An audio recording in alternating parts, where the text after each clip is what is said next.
Assalamualaikum warahmatullahi wabarakatuh. Saya Tuhamiko Ananda. Hari ini saya akan mempresentasikan final project atau ujian akhir semester dari Praktikum Statistika Pengendalian Mutu 1 yang berjudul Analisis Pengendalian Kualitas Produk TAS yang menggunakan peta kendali P-chart dan Poisson kapabilitas proses. Langsung saja kita mulai. Untuk deskripsi dari datanya diambil dari dua jurnal yang berbeda.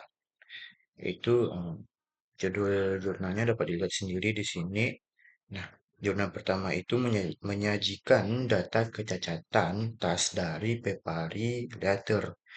Nah, isinya itu ada subgrup di mana Januari sampai Desember dengan berbagai jenis cacat dan jumlah cacat dan juga jumlah dan sampel.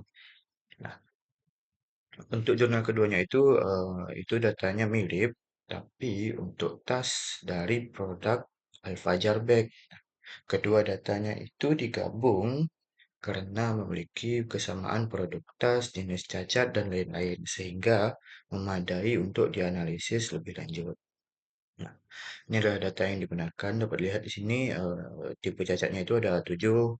Ada keterangannya di sini dapat dilihat tas A itu adalah tas dari produk Pepari Leather, tas B itu adalah tas dari Al-Fajar Bag, untuk C1 adalah cacat pada tekstur kulit yang tidak rata, C2-nya bekas luka atau goresan pada kulit, dan yang lain-lain dapat dilihat dan dibaca di sini.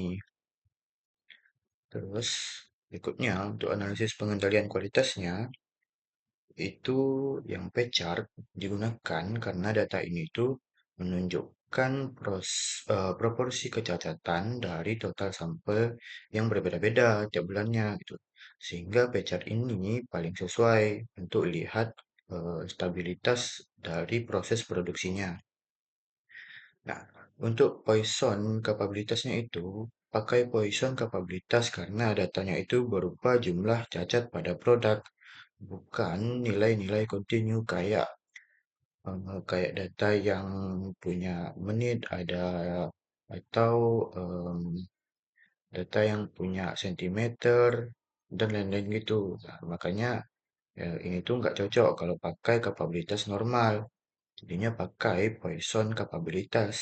Karena Poisson kapabilitas ini menilai dapat menilai seberapa mampu proses produksi menghasilkan produk dengan tingkat cacatnya itu rendah atau tinggi gitu.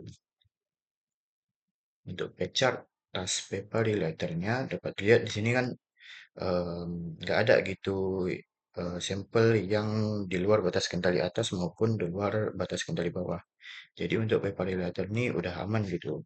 Untuk proses produksinya ini stabil dan konsisten.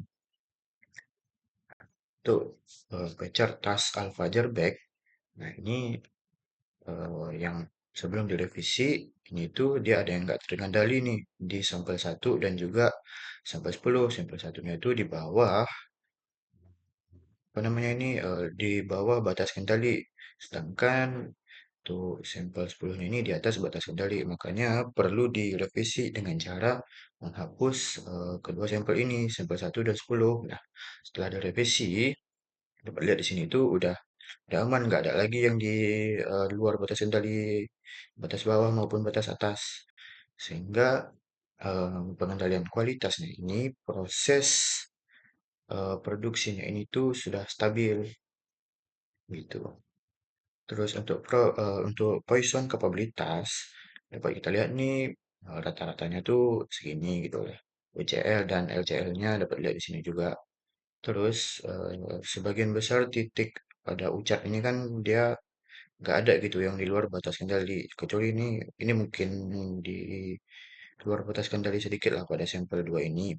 Artinya ini prosesnya ini itu secara umum udah stabil meskipun ada sampel yang sedikit luar batas kendali di sini. Nah, terus untuk defect rate-nya ini kalau kita lihat di sampel size-nya ini kan berbeda-beda, ada yang sekitar 80-an kah ini, ada yang 1000-an lebih.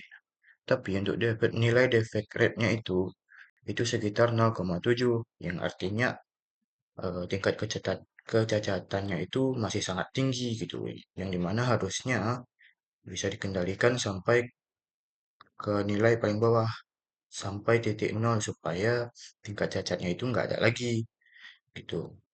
Yang artinya secara keseluruhan prosesnya ini tuh masih butuh perbaikan karena tingkat kecacatan itu masih sangat tinggi. Seperti itu. Sekian presentasi dari saya. Lebih dan kurang saya mohon maaf. Wassalamualaikum warahmatullahi wabarakatuh.